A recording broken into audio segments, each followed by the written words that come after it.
Sister Julia's presentation, it was similar lines that we're describing.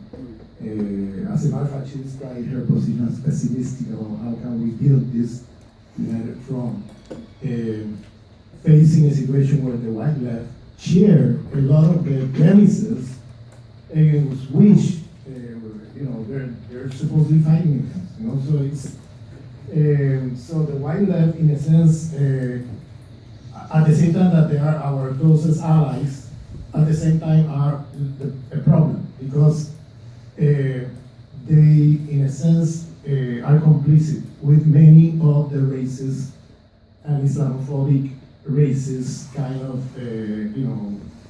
policies, not just the ideology or the rhetoric, but even the policies.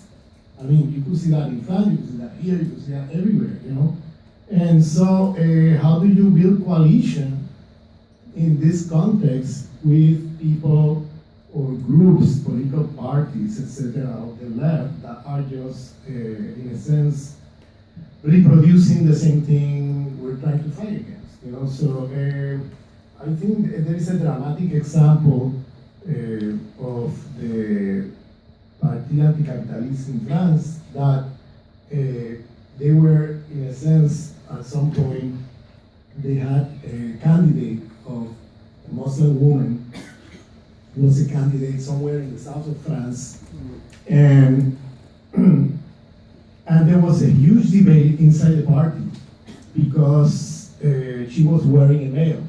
Okay? And this is the radical left. This is not the Social Democrats or the radical left. Okay?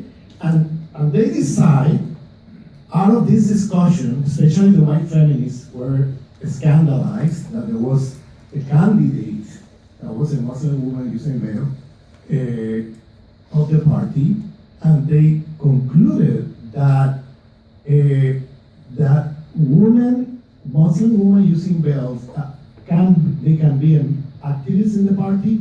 You see, but they can go around, distribute the bulletins and stuff like that, put posters in the wall, but they cannot be candidate of the party to any position. So, how could you be fighting Islamophobia in the society if you yourself are, putting second-class citizens inside the party, okay?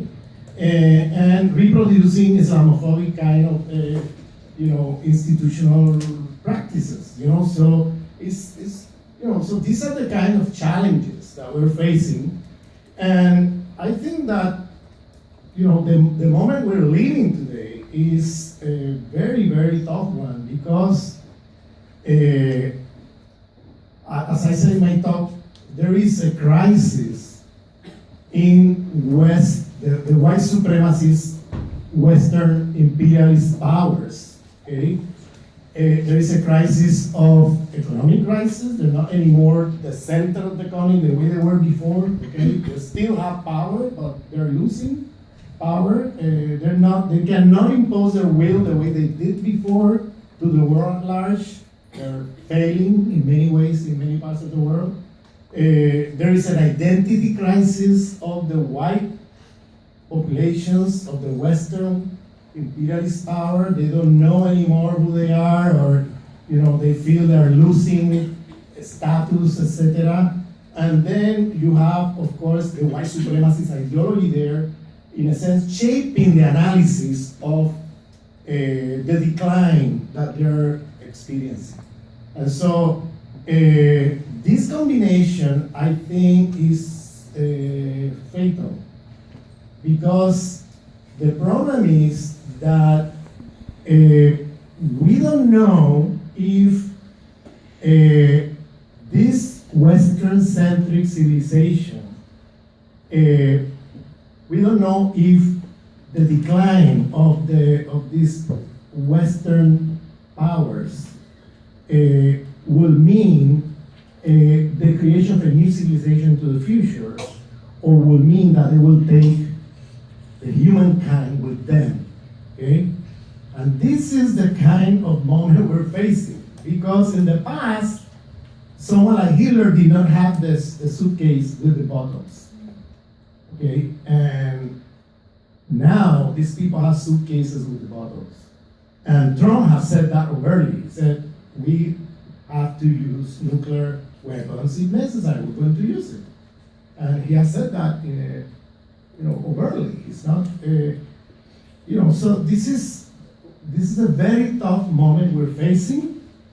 And I would say that, I agree with you. I'm more on, on that pessimistic side, just because I don't think the problem of political alliances to fight back is on the side of the people of color. I think the problem is on the white left. The white left is not understanding the moment, is sharing a lot of the problems that they're fighting against, and there is a short circuit there in the communication where it's very difficult to organize coalition and fight back together. Julia was saying that, and there is a saying of Stanley Chiari, one of the theoreticians of the Indigenous Republic, who said the white left is, at the same time that they are our, in a sense, our worst enemies and our best allies. It's a paradox.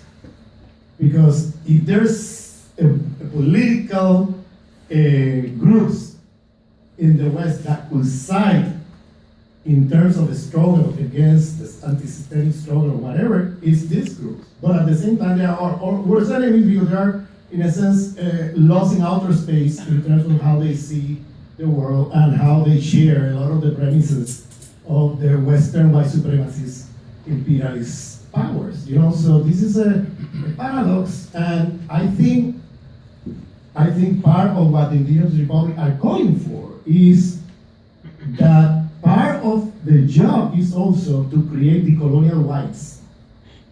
That is, to produce a political agenda and strategy to create decolonial whites that will join together in the struggle to in a sense, face the decline of Western civilization, but in a more positive note, to build a new civilization that will be more fair, more just, more democratic, and more respectful of life in the planet, human life and non-human life.